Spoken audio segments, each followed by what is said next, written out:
Mesdames et messieurs, bonjour et ravi de vous retrouver dans cette nouvelle édition de Midi au Caire, votre fenêtre sur le monde égyptien, votre fenêtre sur les grands événements qui ont émaillé la scène égyptienne durant les derniers jours. Comme d'habitude, nous allons commencer cette nouvelle tournée dans le monde égyptien, mais justement après cette petite pause. Encore une fois, vous êtes toujours les bienvenus et permettez-moi de vous présenter notre première information qu'on a aujourd'hui. Il s'agit des forces sécuritaires responsables de la sécurisation de la direction stratégique nord-est et qui ont déjoué une tentative de contrebande de 174 kg de stupéfiants au sud du point de passage à la Rouge. C'est ce qu'a annoncé le porte-parole des forces armées. Un trafiquant a été tué lors d'un échange de tirs et 6 autres ont été arrêtés. C'est ce qu'a ajouté le porte-parole. Les forces armées confirment également leur préparation totale au combat pour préserver les ressources de la patrie.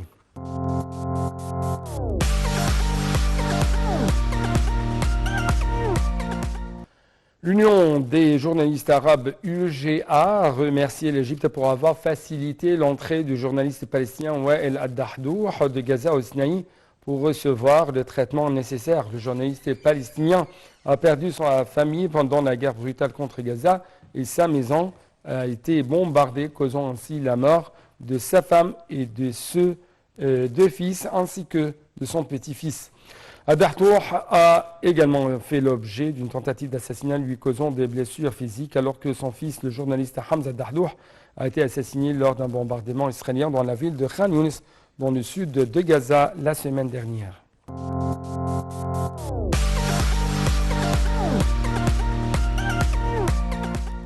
Le ministre égyptien des Affaires étrangères, Samar Choukri, a affirmé mardi que l'Égypte s'est engagée fermement depuis le début de la crise dans la bande de Gaza à assurer l'accès en permanence des aides humanitaires à l'enclave en dépit des obstacles prémédités dressés par le côté israélien.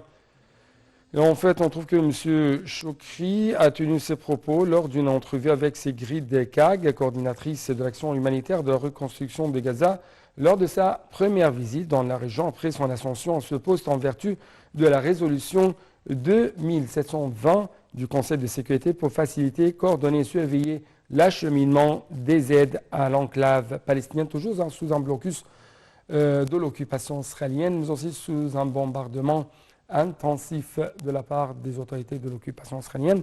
Les explications tout de suite.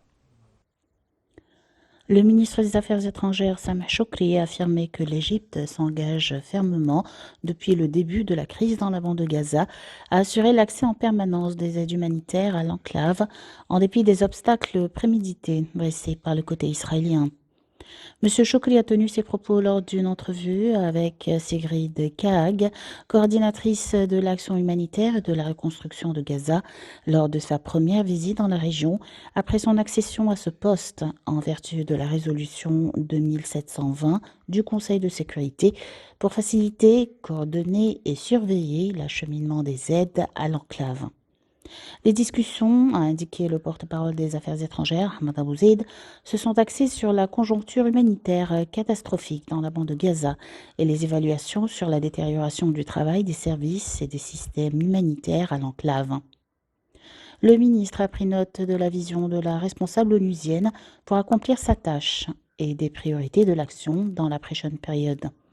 Les deux côtés ont jugé impérative l'augmentation des aides destinées à Gaza pour répondre aux besoins impérieurs des Gazaouis, le soutien en permanence au travail des installations de services, des hôpitaux et des agences de secours pour prester des services au peuple palestinien. L'Égypte, a noté M. Choukri, soutient le rôle de la responsabilité onusienne, ajoutant que celle qui tient à lui fournir toutes les facilités pour accomplir ses tâches et pour assurer la mise en œuvre totale des dispositions de la résolution du Conseil de sécurité, dont le lancement rapide d'un mécanisme onusien pour accélérer le rythme d'accès des aides à l'enclave. Choukri a jugé important qu'Israël s'engage à ne pas entraver le travail de la responsable onusienne. Le chef de la diplomatie égyptienne a affirmé l'importance de voir le Conseil de sécurité assumer ses responsabilités à l'égard de la mise en œuvre de la résolution qui consiste à faciliter tous les volets disponibles vers ou à l'intérieur de la bande de Gaza, signalant que la situation tragique actuelle exige l'accès sans délai des aides urgentes à travers toutes les voies directes et que le cessez-le-feu demeure le meilleur moyen pour mettre fin au drame humanitaire de la bande de Gaza. De son côté, la responsable onusienne a valorisé les efforts déployés par l'Égypte pour garantir l'acheminement des aides humanitaires à la bande de Gaza. Elle s'est félicitée des pressions exercées par l'État égyptien pour l'adoption par le Conseil de sécurité d'une résolution à cet égard, en sus de la facilitation de l'utilisation par les agences de secours onusiennes du terminal de Rafah pour acheminer les aides et les approvisionnements vitaux aux Gazaouis.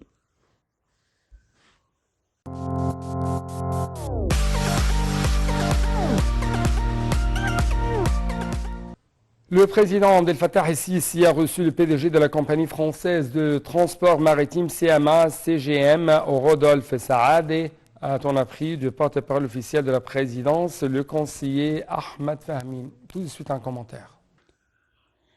Le président Abdel Fattah el-Sisi a reçu le PDG de la compagnie française de transport maritime CMA CGM, Rodolphe Saadé, ont appris du porte-parole officiel de la présidence, le conseiller Ahmed Fahmi.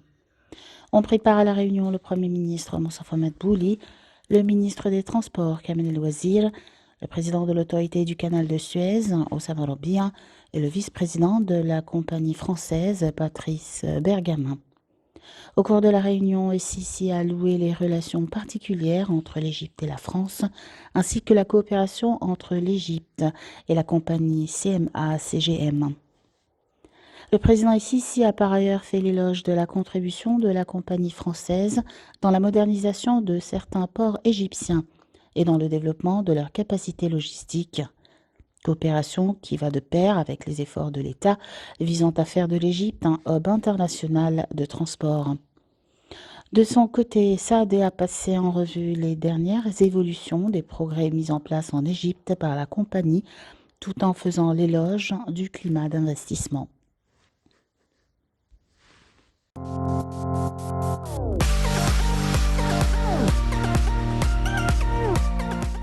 Les ministres d'État à la production militaire et à l'environnement, respectivement Mohamed Salah Eddine Mustafa et Yasmine Fouad, et le ministre du Développement local Hicham Amna, ont examiné mercredi l'avancement des projets d'infrastructure des systèmes des déchets solides dans un nombre de gouvernorats. La réunion s'est de même axée sur l'avancement du projet de la station de conversion de déchets en énergie électrique dans la région d'Abou Rawash à Gizeh. M. Mustafa a affirmé le souci des parties concernées d'avancer en matière de remise, ou plutôt en matière de mise en œuvre du projet de la station d'Abou Rawash, vu son importance de l'amélioration des conditions environnementales, sanitaires et de vie des citoyens et dans la réduction du taux de pollution, et ce, dans le cadre des directives du président de Fattah el-Sisi de mettre en place des projets qui contribuent à améliorer la vie des citoyens et leur fournir une vie décente. Le ministère de la Production militaire a-t-il précisé ses vertus actuellement à coopérer avec les sociétés mondiales pour transférer leurs technologies de pointe aux compagnies relevant et localiser l'industrie des équipements des lignes de recyclage des déchets.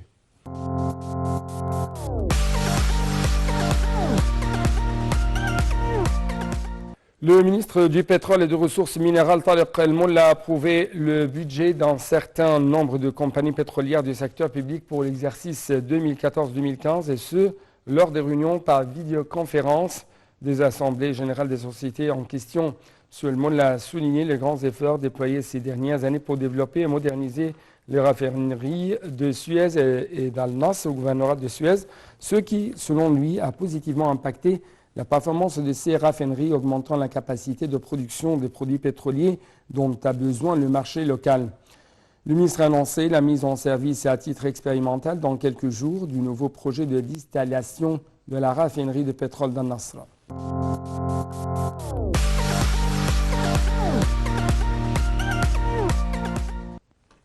Le ministre des Transports Kamel El-Wazir a signé un protocole de coopération avec le gouverneur de Gharbia Tariq Rahmi en présence du ministre du Développement local Hicham Amna, et ça en vertu duquel le gouvernorat de Gharbia charge l'appareil de régulation des transports terrestres intérieurs et internationaux de lancer un appel d'offres pour gérer et exploiter le service de transport terrestre intérieur à ses actifs afin de fournir des moyens de transport sûrs et abordables, mais aussi confortables, qui sont dignes des citoyens et pour que le gouvernement s'acquitte de la subvention de ces installations vitales.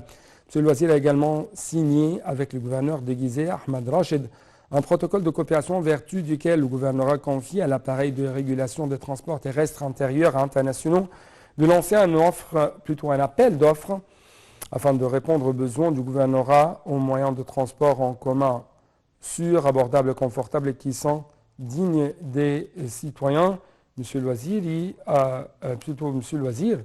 a signalé que ces deux protocoles s'inscrivaient également dans le cadre des ordres de la direction politique de maximiser la participation du secteur privé aux projets réalisés par le ministère des Transports.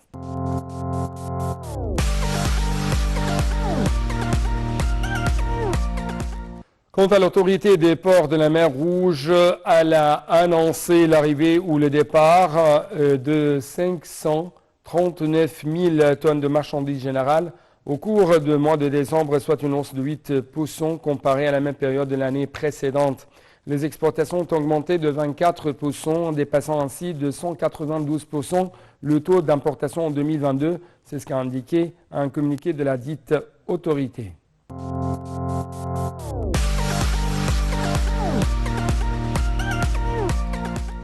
Le ministre de l'Eau et de l'Irrigation, Hani Souilem, a ordonné de mettre à jour les procédures du plan national de ressources hydriques en incluant les objectifs de la vision de l'Égypte 2030 dans les objectifs du plan national 2050 et d'inclure les dimensions liées à l'eau non conventionnelle, notamment la réutilisation de l'eau et le dessalement.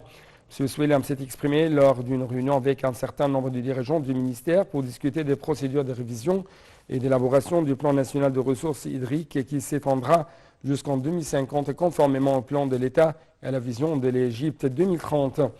Les axes, les objectifs du plan national de ressources hydriques et ces procédures d'élaboration ont été examinés au cours de la réunion pour inclure tous les projets nationaux en cours et déjà mis en œuvre pour la réutilisation de l'eau. Les indicateurs permettant de mesurer les progrès de performance dans divers projets ont également été abordés, ainsi que la manière d'améliorer les indicateurs du plan pour inclure l'indice de rationalisation de l'utilisation de l'eau en mesurant l'augmentation de la productivité des unités d'eau et la réduction des utilisations de l'eau dans les secteurs agricoles, industriels et de l'eau potable.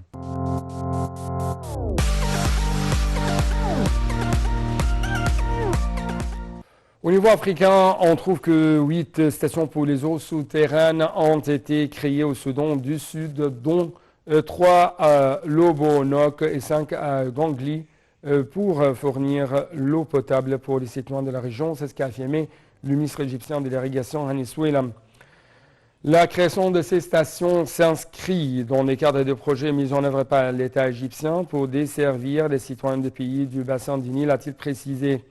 Dans un communiqué, Souilem a fait état de la coopération fructueuse entre les deux pays dans le domaine des ressources hydrauliques par le biais de la mise en œuvre de projets de développement qui bénéficient directement les citoyens du Soudan du Sud.